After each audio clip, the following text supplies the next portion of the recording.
This is Jermaine reporting for the Pound for Pound Boxing Show. I'm joined by Paul Longworth. How you doing, mate? Good, man. Great. How you doing yourself? I'm very well, very well. Thank you. Thank you for taking the time to join me today.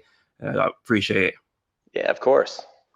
Brilliant, brilliant. Paul, so I understand you're on camp now with Austin, Dulay, and obviously Jeremiah Milton fighting very soon. Yeah. Unfortunately, with Jeremiah, the whole card got pushed back. So he was actually supposed to fight 2 nights ago. That kind of fell through, but we're going to have him back in Tulsa on a top-ranked card, and most likely here at the end of August. So in August. Yeah. Okay, we'll keep an eye on that one. Obviously, top ranked now. He's obviously signed a deal with Sky Sports. They're broadcasting shows over here in the UK. So a lot of us British boxing fans can see more of the American fighters over yours and on live TV. So that's a great deal there, signed by the top and Sky Sports. Yeah, it's going to be great for everyone. It's great for the Americans to be able to get seen over there. It's great for the UK guys to be able to see us. You know, it's nothing but growth for everyone, for sure. Brilliant, brilliant. So I want to talk a bit about Austin. Austin's got a fight coming up. So how's that camp going so far for him? Oh, man, it's going great. We've gotten a lot of top-notch sparring already. We have an awesome team put together. We're about 4 weeks into camp already. We still got 5 to go. And, man, he's looking vicious, I'll tell you what. Yeah, I'm looking forward to him fight. And obviously it's a stacked division he's in. So I'm looking forward to that fight. But I want to talk a bit about you first before I move on to your fighters and their fights coming up. I want to ask you, Paul, how did you first get into boxing? How did you first get in? Oh, man. So I started doing martial arts when I was really young, like 6. I've been in the fight game and around it and just obsessed with it since I was a little kid. But I didn't really get into doing what I'm doing now until about 3 years ago. I ended up meeting Coach Larry Wade, another fantastic strength coach, possibly the best in the game. And, me and him just hit it off really quick. We actually met at UNLV, which is the college where he also teaches sprints. And, we just hit it off. And he found out that, I was doing the rehab side and all that. And I kind of marry that with strength and conditioning. And it makes this awesome package. And it was just something that he really wanted on his team. So he pulled me in with Badou Jack and, all those guys, Sean Porter, Caleb, and man, everyone just hit it off, and we've just been crushing it since then. Brilliant. Shout out to Larry, because obviously he's well known over here as well. America, well respected. So shout out to Larry, very cool guy. Definitely. I want to talk a bit about Badou Jack. So obviously Badou Jack fought last week on the undercard for Mayweather Logan Paul. Obviously, I'll ask you, because obviously the questions, obviously from my colleague at Nando at the Pound for Pound boxing show. He wanted to ask you, obviously, Badou Jack came out with the news saying that Pascal was going to fail a drugs test, and he knew beforehand that he potentially might fail a drugs test. Why did you guys maybe think that he was going to fail a drugs test? What indicated that he might fail a drugs test? Yeah, I mean, there was a lot of suspicion of it even in their first match. We were very curious about how that was going to go because there was no drug testing for that first fight. And, we were having other coaches and other people that have worked with the coaches that were working with Pascal, asking why there wasn't drug testing. And, we never want to say and point a finger without having absolute proof. So, our whole camp and our whole team is built on respect, and not just respect for each other, but for everyone in the industry. So I definitely don't want to talk bad about Pascal or anything, but yeah, there just were suspicions of it. And, for me, this kind of confirms it, because if he had beat him the first time, not on drugs, why would he need drugs the second time? That's kind of my mindset going into it. But yeah, we had suspicions, and this kind of proved it for us, unfortunately. Well, the whole boxing world is glad that the suspicions were true, because obviously no one likes to see fighters getting there with someone who's obviously cheating, and especially in a sport like boxing, when it's dangerous, it is already. For fighters to go in and cheat and giving a head start over the other, it's not good to see. So, great work from you guys either way for obviously pushing for the VADA test and all that stuff to be done, because it needs to be done in boxing. Absolutely. I want to talk a bit about Badou. So obviously Badou is 38 years old. He still said that he still wants to become a world champion at light heavyweight. You still believe that can still happen? Obviously, he's a very, very competitive division, light heavyweight. Do you still believe at 38 years old he can go on and become a world champion again? I wouldn't say it'd be possible for everyone. I do think it's possible for him. This was my fourth camp working with him, and he's gotten better every single camp, and even when we're doing things that the old guys generally are a little rougher at, the long runs and being able to recover, he's got everything down to a science. We have a great team in place to where he's recovering just as fast and he's crushing every workout just as hard. Like, the Mount Charleston runs are usually for the kids, and man, he's the first one up every time. So I do believe that he has the tools and the heart to still do it. He's still very, very hungry. And for me, that's the biggest part. Some people just aren't as hungry when they start getting older because he's already won 2 divisions. Why do I need to do more? But he wants it. He wants it bad. So I believe him 100%.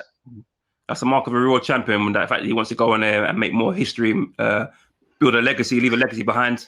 I really respect that, and I really can't wait for him to see him fight again, and hopefully get in there with the big guys at light heavyweight at 175. And he's thinking about even going up to cruiser.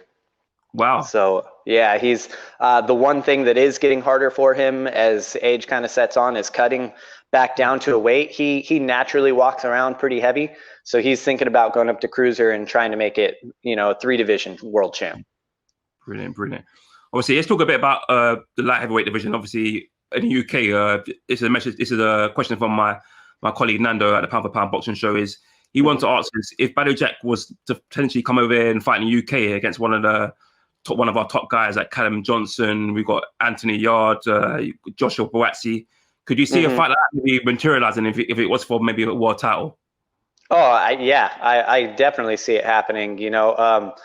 Badou is from that side of the pond, so he's always looking to get back and have fun kind of on your guys' side as well. And I mean, if the title's there, I know he's going to want to take it. He's just that hungry. It's pretty much to him, whatever body you put in front of me, I'm going to knock down. That's his attitude right now. And, he's ready to go. He's ready to go.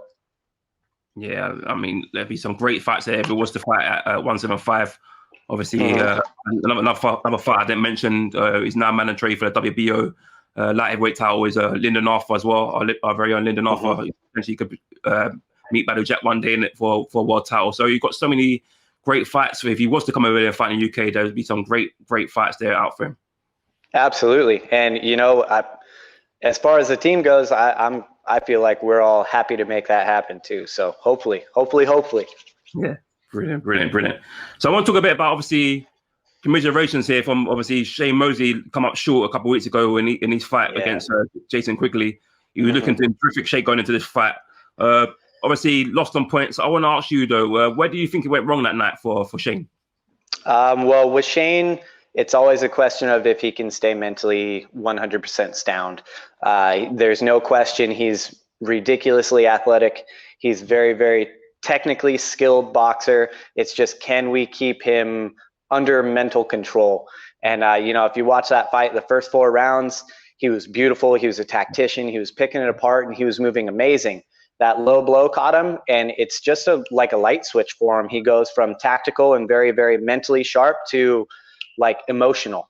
And that's what happens. You see those later rounds, and he's throwing wider and rushing into things that he shouldn't be rushing into. And I 100% believe if we could keep him just in that tactician's mindset for 12 rounds, there's no one in the weight class that can beat him. We just need to figure out how to do that as a team. And so that's why I think we came up a little short. I think it was a hell of a war. I think it was a very close fight. And, unfortunately, it didn't swing our way. But this is the fight game, and you're not going to win every fight, unfortunately. Yeah, I mean, I agree with you there. First couple of rounds, he was winning for me. I think he was boxing terrifically. And obviously, something must have happened during that fight to make him slowly. Obviously, it wasn't going away towards the end. Obviously, he allowed He allowed Jason to get back into the fight, and from there, from strength to strength. And I believe, I think if he was switched on for 12 rounds, I believe he probably would have won that fight quite convincingly. Absolutely. And it really was that low blow, man. And we've seen it happen in sparring and stuff too. It's a trigger that we know. Like, he just gets emotional sometimes, and whether it's a low blow like that or someone that just kind of bullies him and gets on the inside, and he just gets emotional. We all get emotional. It's just about how we can keep that under wraps, and that's what's going to take him from great to a world champion. We just got to figure it out. Yeah. Obviously, he's had the bounce back from defeat before. Obviously, he lost to Brandon Adams. It's not nothing new to him. He's obviously had to come back from defeat before and bounce back and get himself back in title reckoning. So, do you believe this will happen again? Do you believe he will bounce back and get back up there with the big boys? Oh, absolutely. You know, you always worry about that when you take a loss, if they're even going to want to do this anymore. You know, we got back into the locker room after that fight, and you know, we had our little team huddle and we got the emotions out, and then half an hour later he was back to himself. And I remember him coming up, like before we even left the training room, coming up to me like, "Hey coach, when we start training again?" He's already back on it. He even went on a week vacation with the family, 'cause, you know, it's after camp, he wants to. He's like, I trained 5 out of those 7 days. Like, wow. He's ready to get back in already. He's really hungry, and yeah, he's not going anywhere. He'll be back stronger for sure. Brilliant. That's great to hear. Let's talk a bit about Jeremiah. Obviously, he's got a fight Obviously, he had a fight coming up. I want to talk about his last fight, because that knockout for me was absolutely sensational. It's viral, top rank. Obviously, you had people like Andre Ward raving about it. I want to ask you though, how good is this guy? How can he really take the heavyweight division by storm?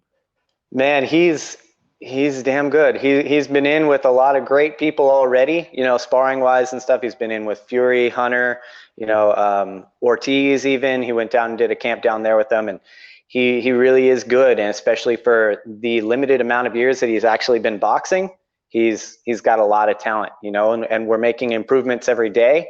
And the reason why I fully believe he will be one of the best is his hunger to just learn. Every single time we work out, even if it's perfect, he's like, what can I do better? What do I need to tighten up? What can I change? What can I add in?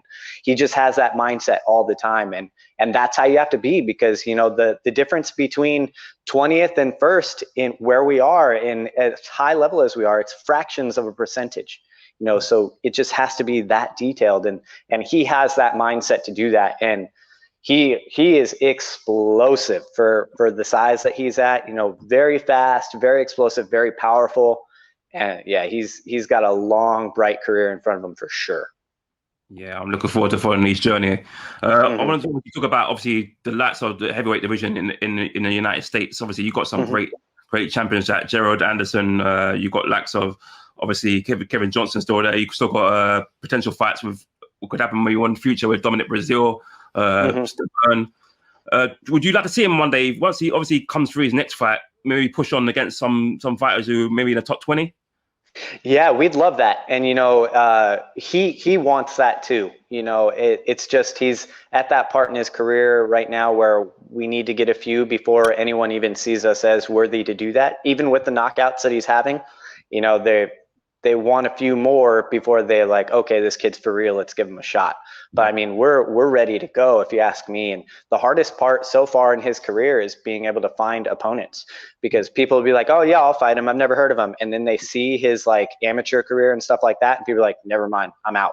And they back out, unfortunately. So now I feel like we're getting enough traction to where we're going to be able to start picking up steam and get a top 20 guy and start moving up. But I think it'll happen quickly here. Yeah, and like we mentioned earlier, obviously now Top Rank signed that deal with Sky Sports. He's not just going to be known in America; he's going to be known in the UK, and a lot of British boxing fans will see him fighting live on Sky Sports, and that would open up the ways for lots of our promoters over here, the likes of Frank Warren. Yeah. And you never know, they might want to pit some of their heavyweights against him one day, so it opens up doors. Yeah, and you know, I forget who he went and did a camp with. He went over to London and did a camp last year and absolutely loved it. He loved the people there. He loved the atmosphere and the culture. So I know he wants to get back over there and start banging with the UK guys as well. Brilliant. I love them to come over and maybe one day fight British heavyweight. That would be something great, really. Yeah, I believe it. It'll happen. Yeah. Let's talk a bit, obviously, about Austin. Austin, I want to talk about the division he's in. Obviously, he's got a fight coming up soon, but the division he's in, he's in a very, very, probably for me, one of my favorite divisions at the moment. Absolutely. You've got some really killers in that division at the moment. The likes of Javante Davis, the likes of, obviously, you got Ryan Garcia. I guess because of Ryan Garcia, Teofimo Lopez is fighting this weekend. You've got likes of Chris Colbert as well, who he's actually fought for.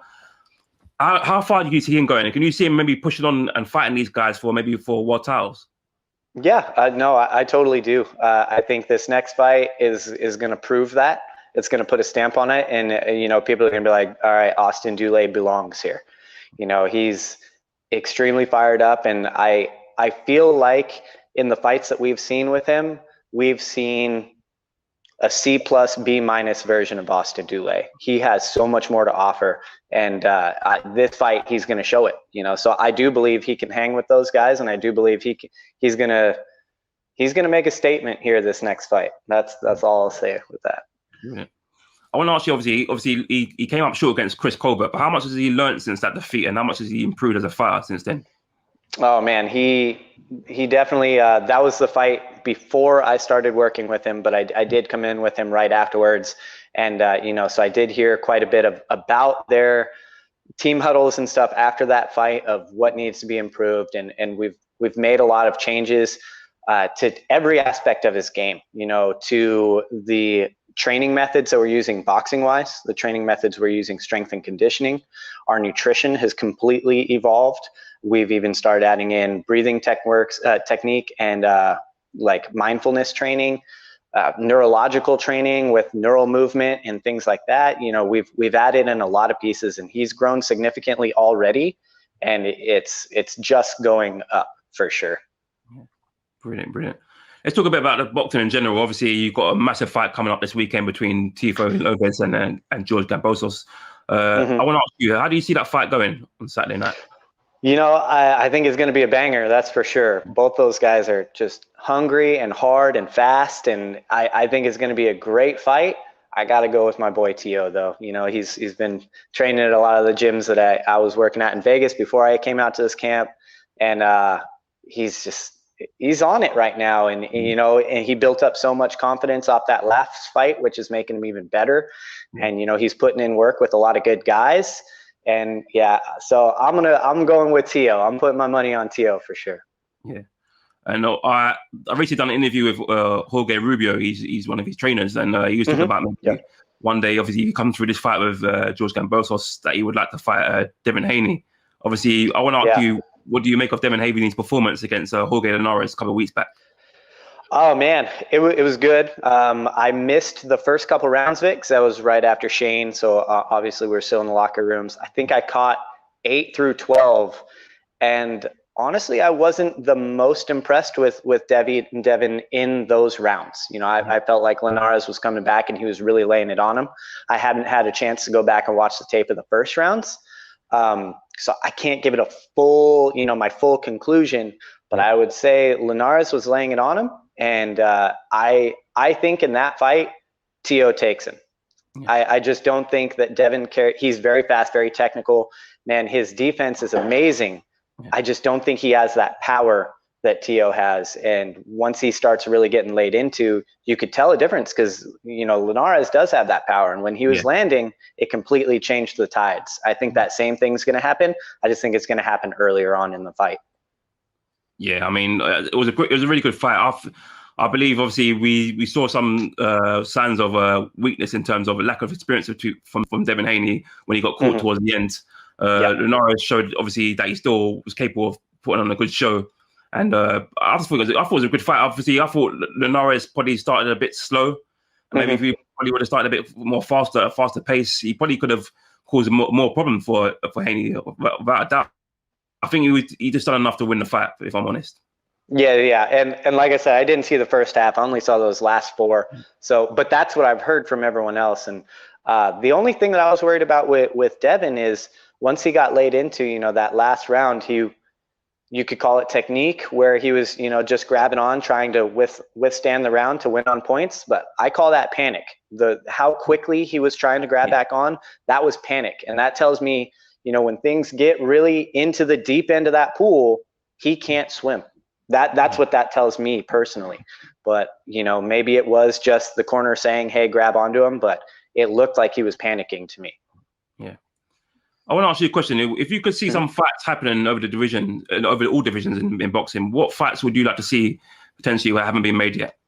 Oh man, but the one that got canceled, Fury Joshua. Oh man, I can't wait for that to happen. That's going to be absolutely amazing. So that's my biggest one right now.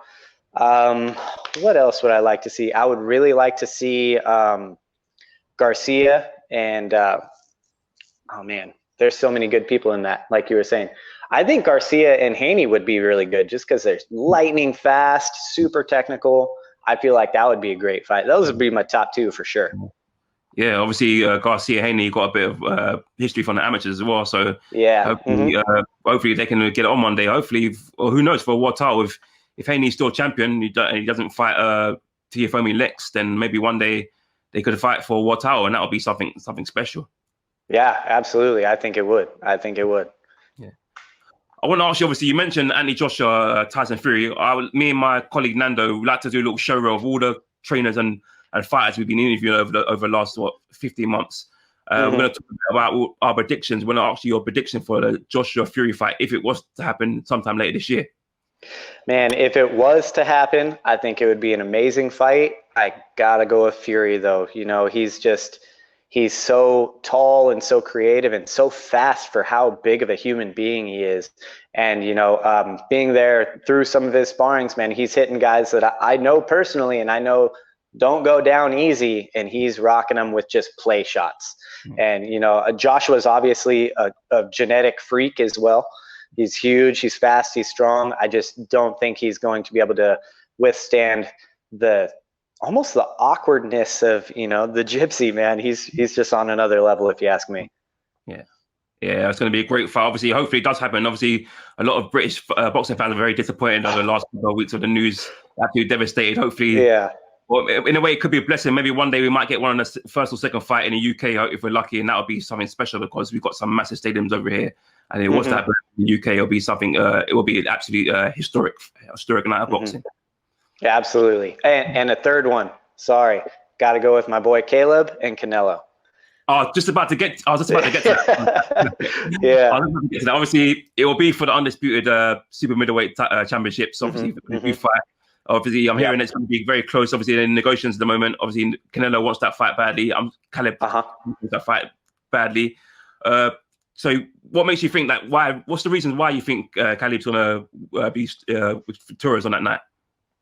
Man, I think his movement, his confidence is just at an all-time high right now. You know, and he's just got, as technical as he is and as creative as he is, he just has a dog in him too. And, you know, I really think that he's got the craftiness to stay off the ropes against Canelo, which, you know, that's where Canelo does a lot of his work, is just dogging in, pushing people in and taking them out when they can't really move. And I don't see him being able to do that to Caleb as easy as he does it to other people. I think it'll be a war. I think it's going to be the hardest fight of Caleb's life because, I mean, Canelo is the king. But I fully believe he has the tools to pull it off. Do you think it's going to go to the judges' scorecards, or do you think it's going to be a knockout if it was the fight? Oh man, that's a tough call right there. That's a tough call. Both of them are just, you know, impeccable defense. So because of that, I'm going to have to say it goes the distance. Yeah. I believe if Caleb is going to win it, it can't go the distance. You know, we can't leave that to the judges. Yeah. As much as this is a sport, it's also a business, and this business loves Canelo. Yeah. So I feel like if it goes the distance, it's going to go Canelo. If we can stop him, obviously there's no, you know, you can't say no if he stops him. Yeah. Obviously, I'm probably sure you're probably thinking about the fight recently with Billy Joe Saunders and Canelo. Obviously, Canelo was up on the scorecards, but everybody was thinking that Billy Joe Saunders was winning the fight at the time of the knockout of the eye socket damage. So obviously you're thinking you don't want it to go along the lines there, that you don't want to leave it to the judges' scorecards because they might end up giving it to their favorite Canelo, who is at the moment is the poster boy of boxing at the moment. Absolutely. Brilliant. Paul, I want to actually thank you for taking the time to join me today. It's actually a pleasure having you on. I'm looking forward to your fight being out very soon, and yes, I'll get them on as well before the fight and push for them to promote that fight as well. Yeah, for sure, man. Once it gets announced here, I'll be getting a hold of you, and we'll get them on here for sure. Brilliant. Paul, absolute pleasure. Thank you very much for joining us, and look after yourself. God bless. Of course, man. Take it easy. Have a good one.